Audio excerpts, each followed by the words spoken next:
Good morning everyone welcome back to my another vlog. ਹੋਰ ਸਾਰੇ ਕਿੱਦਾਂ ਚੰਗੇ? चलो तुसी चंगे तो असी बहुत ही चंगे।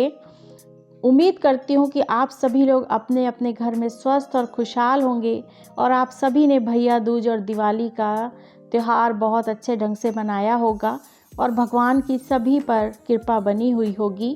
तो यहाँ है सुबह के बज रहे हैं 6:30। तो मैंने कहा आज ज़रा पहले ताला खोल के बाहर की थोड़ी सी ठंडक का मज़ा ले आऊँ, क्योंकि मौसम बहुत अच्छा हो चुका है।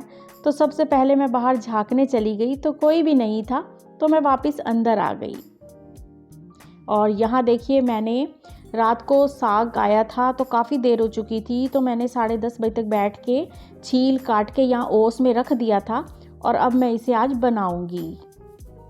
और उसके बाद यहाँ मैंने गुनगुना पानी कर लिया है और ये है कश्मीरी लहसुन, और अब मैं इसे गुनगुने पानी से खाली पेट लूँगी। तो आप लोग बताइएगा किसने ये कश्मीरी लहसुन देख रखा है और कौन कौन ये लेता है, क्योंकि इससे बहुत फ़ायदा मुझे मिल रहा है। इससे गैस बिल्कुल भी नहीं बनती। और उसके बाद अब मैं ब्रेकफास्ट के लिए आटा मल के रख लूँ, क्योंकि आटा थोड़ी देर मल के रखा हुआ होता है तो रोटी पराठा बहुत अच्छा बन जाता है।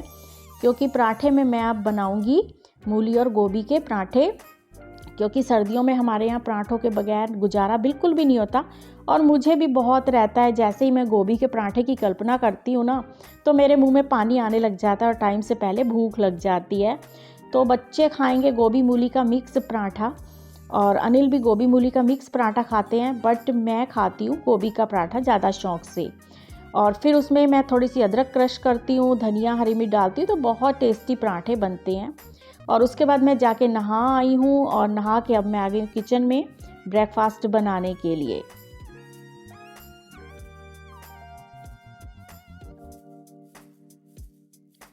क्योंकि पंजाबियों के पराठे, पिन्नियाँ, साग, मक्की दी रोटी ये सब बहुत फेमस हैं। तो हम भी पंजाबी फैमिली से बिलोंग करते हैं, और हमारे तो खैर मायके में भी शुरू से ही हमने देखा है कि पापा हमारे जो हैं वो भरवा पराठे ही खाते थे, और सुबह नाश्ते में दही के साथ। तो हमारी भी वही हैबिट है, और हमने ससुराल में भी आकर उस हैबिट को जारी रखा है। और हमारे ससुराल में खैर इतने पराठे शुरू से नहीं बनाए खाए जाते थे, वो अलग अलग टाइप का नाश्ता खाते थे, लेकिन हमने वही ज़्यादा बनाना खाना स्टार्ट किया, तो वही रूटीन अब हो ही गई है। तो यहाँ पे बस मैं बनाती जाऊँगी गरम गरम पराठे और सबको देती जाऊँगी। और नाश्ता करने के बाद हमारा फर्स्ट अब आता है टाइम कि हम थोड़ा सा घर को सेट कर लें, क्लीन कर लें, और बेड वेड बना लें, डस्टिंग कर लें। लेकिन आज मैं ये काम कर ही रही थी, तभी मुझे मेरी पड़ोसन का फ़ोन आ गया कि भाभी आज आपकी हाउस हेल्पर नहीं आएगी। तो बस मेरा मूड हो गया डाउन, क्योंकि आज मैंने प्लानिंग बना रखी थी कि मैं कुछ और ज़रूरी से काम है वो करूँगी, और साग भी बनाना है, तो काफ़ी टाइम लग जाता है साग को भी बनाने में, करने में। और आज सत्संग घर से भी मैसेज आया हुआ था कि सेवा पे आना है। तो कुछ मैं सोच रही थी कि मैं स्टिचिंग का काम वगैरह करूँगी, तो कमीज वगैरह सिलनी थी, तो उसका अस्तर धो के डालना था, तो वो सब काम करूँगी। लेकिन इस हाउस हेल्पर ने फिर से धोखा दे दिया मुझे, और इतनी जल्दी उसने छुट्टी मार ली है। देखो दिवाली का सीज़न था तब तो फटाफट सारे काम कर गई, और दिवाली लेते ही अब उसने छुट्टियाँ मार ली। अब यहाँ मैंने बनाना है मटर पुलाव, तो उसके लिए मैं चावल छान के और भिगो के धो के रख देती हूँ, क्योंकि ना जो भिगोए हुए चावल होते हैं ये काफ़ी व्योज जाते हैं। अब पंजाबी लोग हो तो आप समझ ही जाओगे कि व्योजने का मतलब क्या होता है, कि वो बढ़ जाते हैं और बहुत अच्छे चावल बनते हैं। तो अब यहाँ पे मैंने बर्तन मांजने कर दिए स्टार्ट। पर एक बात है कि अपने हाथ से काम करने में सुकून तो बहुत मिलता है। हम बहुत ही मतलब कम पानी, कम सरफ में और बहुत अच्छे बर्तन सफाई कर लेते हैं। लेकिन वो हमको अगर शुरू से पता हो कि आज हमने करना है, तो हम उसी हिसाब से काम करते हैं। और ये काम करके अपने हाथ से सुकून तो बहुत मिलता है, पर साथ में अब ये है कि ठंड में ना मुझे पानी का काम सूट नहीं करता। मुझे हमेशा टाइफाइड हो जाता है और निमोनिया हो जाता है ठंड में, अगर मैं ज़्यादा पानी का काम करूं। तो अब वो आज नहीं आई, तो ये सब काम अब मेरे लिए और एक्स्ट्रा हो गए हैं, और उसके साथ साथ अब मुझे फिर दूसरे कामों में कटौती करनी पड़ेगी। तो लीजिए बर्तन तो मेरे गए हैं धुल, और अब मैं झाड़ू लगा लूँ। और आज अब टाइम फिर ज़्यादा हो चुका है, तो मैं और सारे काम रख दूँगी।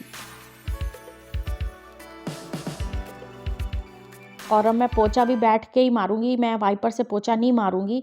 मुझे बैठ के पोछा लगाना बहुत अच्छा लगता है, चाहे मैं टांगों में तो बहुत दर्द होती है, बहुत जैसे चीसें सी पड़ती हैं वो होता है, लेकिन कोई बात नहीं, फ़र्श बहुत साफ़ हो जाता है जब भी अपने हाथ से लगाओ ना। क्योंकि काम वालियाँ तो इतना एक ही बाल्टी से पूरे घर में पोछा लगाने की सोचती हैं और वो इतना काला पानी हो जाता है, उनसे कहो बदल लो तो भी नहीं बदलती। तो अपने हाथ से देखो काम करके इतना सुकून आ जाता है, फ़र्श पूरा चमक जाता है। और उसके बाद अब मैंने पुलाव बनाना है, तो आलू मटर की यहाँ मैंने तैयारी कर दी है और बस हींग जीरा डाल के और सादे सिंपल से आलू मटर वाले चावल बना दूंगी। और बच्चे खाते हैं बिना हल्दी वाले, मुझे हल्दी वाले चावल पसंद हैं, लेकिन बच्चे रेड कलर का ही पुलाव खाना पसंद करते हैं, तो फिर बच्चों के ही हिसाब से बनाना पड़ता है। तो बस जब काम ज़्यादा हो ना, एकदम से आपके ऊपर पड़ जाता है, तो अगर आप ये 1 पॉट मील रेडी करते हैं तो सुबह हो शाम हो आप किसी भी टाइम ये बना दो, तो हर घर में मेरे ख्याल से ये पहली पसंद होगी कि आप मटर पुलाव सब लोग बहुत शौक से खा सकते हो। और इसके साथ साथ मेरे मायके से जो आई हुई थी लस्सी, तो फिर मैंने वो लस्सी भी साथ में लेनी थी। अच्छा मुझे बताना किस किस को गाँव की लस्सी कभी किसी ने पी है, छिद्दी वाली मक्खन वाली लस्सी, जो लस्सी के ऊपर तैर तैर के मक्खन आ जाता है ना, वो गोले गोले से छोटे बनते हैं, वो मुझे बहुत अच्छे लगते हैं। मैं जब छोटी थी ना, मुझे याद है मेरी दादी और मेरी बुआ जब मक्खन बनाती थी ना, वो चाटियों में रिड़क रिड़क के लकड़ी की मधानी से, तो मैं उनके पास ना बैठ जाती थी, और जब वो मक्खन निकालती थी ना, तो मैं अपनी दादी से कहती थी कि वो जो लस्सी के ऊपर मक्खन तैर रहा है ना, वो मुझे दो। तो मेरी बुआ और मेरी दादी ना फिर वो मुझे मक्खन दे देती थी। तो बस वो ही सब टेस्ट मेरे तो ज़बान पे आज तक है, मैं उस टेस्ट को चेंज नहीं कर पाई। तो बस अब मैंने साग भी बना लिया है, और साग को अब मैंने खोल के देखा है कि कोई उसमें पानी वानी की और ज़रूरत है या किसी चीज़ की। तो साग कंप्लीट हो चुका है, अब मैं इसको ठंडा होने के लिए रख दूंगी, क्योंकि फिर मैं उठ के बाद में अब इसको साग बन गया है, बस वो ठंडा हो जाएगा तो इसको शाम को पीस लूंगी। लंच मैंने कर लिया है और अनिल भी खा के चले गए हैं। अब मैं थोड़ी देर रेस्ट करती हूँ, क्योंकि आज ठंडी बहुत धूप है, तो धूप से ही मेरी एनर्जी रहती है, और आज एनर्जी बहुत मेरी डाउन में जा रही है। और अभी शाम को मैंने सत्संग घर भी जाना है, इसलिए अब रेस्ट करना बहुत ज़रूरी हो गया है।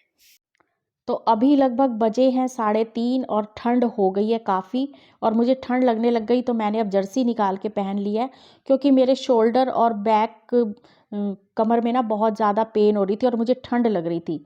कुछ कुछ मुझे डाउट होने लग गया कि शायद मुझे फ़ीवर ही ना हो रहा हो, क्योंकि मुझे पानी का काम सूट नहीं कर रहा। और आज अब लस्सी भी पी ली थी और ठंडी सी धूप भी हो गई थी, तो मैं बस उठी तो मैंने चाय भी रख ली, उससे पहले मैंने फिर बर्तन भी समेट लिए हैं, और जो कपड़े तय हुए पड़े थे वो भी उनकी जगह पे रख आई हूँ। तो अब मैं चाय पी के थोड़ा-सा गरमाइश लेने की कोशिश करूँगी, नहीं तो फिर मुझे डर है कि कहीं मुझे फ़ीवर ही ना हो जाए। तो थोड़ा-सा अपना ध्यान इस टाइम पे रखना बहुत ज़रूरी हो गया है, क्योंकि ना मौसम बदल रहा है, और जब मौसम बदलता है तो हर तरफ सुनने में आ रहा है कि अब डेंगू और वायरल चिकनगुनिया ये सब आना स्टार्ट हो गया है। और जैसे मैं भी अब 40 प्लस से हो ही चुकी हूँ, तो अब इस टाइम पे ना हमारा जो बॉडी है वो बहुत ज़्यादा मौसम को मानने लगा है, और इम्यूनिटी पावर हमारी वीक हो रही है, और बहुत लेज़ी लेज़ी सा फ़ील होने लग जाता है। पर करके घर के काम है, और अब सत्संग घर भी बहुत ज़रूरी है मुझे जाना। तो मैंने क्या किया कि चाय पीने के फ़ौरन बाद अब मैंने यहाँ पे साग पीसना स्टार्ट कर दिया है, क्योंकि साग अगर मैं पीस के रख दूँगी तो जब भी ज़रूरत पड़ेगी तो उसको हम तड़का लगाएँगे अदरक और टमाटर का और देसी घी का, और साथ में मक्की की रोटी बना के फटाफट रख दूँगी। साग का यही बहुत बड़ा आराम है कि आप इसको बना के रख दो तो आप 2-3 दिन इसको चला सकते हो। तो मैं वही ये काम कर रही हूँ। जैसे अब मैंने साग बना लिया है, तो मेरे को कल सुबह भी या कल दोपहर को भी ये काम आ सकता है। तो बस साग पीस के मैं सारा रख दूँगी, और इसके साथ-साथ ही ये मैं पूछना चाहूँगी कि साग किस-किस को पसंद है? और अगर वीडियो पसंद आए तो प्लीज़ लाइक ज़रूर करें, शेयर करें, कमेंट करें, और जो लोग मेरे चैनल पर नए हैं तो प्लीज़ सब्सक्राइब भी ज़रूर करें, क्योंकि मैं देख रही हूँ कि व्यूज़ बहुत कम आ रहे हैं पहले से, और लोग कमेंट भी नहीं कर रहे हैं, भई क्या बात है कुछ तो बताओ। और बस इसी के साथ-साथ मैंने मिक्सी पे कवर चढ़ा के रख दिया है। मैंने मिक्सी का कवर खुद घर में ही सिला है, और उसको मैं ढक के रख देती हूँ ना, तो वो सेफ सी रहती है और साफ़-सुथरी रहती है। बस अब मैंने फ्रिज में रख दिया साग, और उसके बाद अब मैं आटा गूँध के जाऊँगी, क्योंकि आते ही फिर ना मुझे बहुत थकान हो जाती है। तो कम से कम आटा गूँधा पड़ा होगा, साग भी बना पड़ा है, तो जब जो चाहेगा मैं उसको तड़का लगा के फटाफट दे दूँगी रोटी, तो मुझे ज़्यादा काम का बर्डन नहीं पड़ेगा। थोड़ा सा आके रिलैक्स मिल जाता है, वहाँ भी शांति से मैं सेवा कर लूँगी। फ्रेंड्स, अब मैं जा रही हूँ सत्संग घर, क्योंकि शाम के 5 बजने वाले हैं और बार बार मैसेज आ रहा है कि आप लोग लेट हो रहे हो। और वाकई आज मैं लेट हो गई हूँ, बट आके अब मैं और खाने की तैयारी करूँगी। मतलब फुल्के ही बनाने हैं, आटा गूंद दिया है, साग हो गया है, अगर देखेंगे तड़का लगाएंगे। तो बस अब मैं जल्दी जल्दी चलती हूँ, क्योंकि लेट होता जा रहा है। और अभी ऑटो पे जाऊँगी तो टाइम लगेगा, उस पर भी वेट करना पड़ता है ऑटो पे ना, क्योंकि मिलता है कभी नहीं मिलता, इंतज़ार करना पड़ता है। तो अब मैं जल्दी जल्दी चलती हूँ।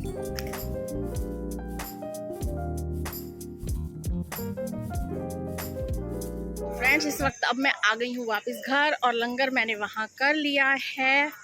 रात हो गई है, सारी लाइटें अभी भी कॉलोनी की जगमगा रही हैं, कई लोगों ने नहीं भी उतरवाई, ये देखो। बस इसी के साथ मैं करती हूँ वीडियो का एंड। घर मेरा आ चुका है, फिर मिलूंगी मैं आपको नई और इंटरेस्टिंग वीडियो के साथ। तब तक तुसी आपदा ख्याल रखिया जे, असी आपदा ख्याल रखांगे। बाकी सारियां दा रब रखा।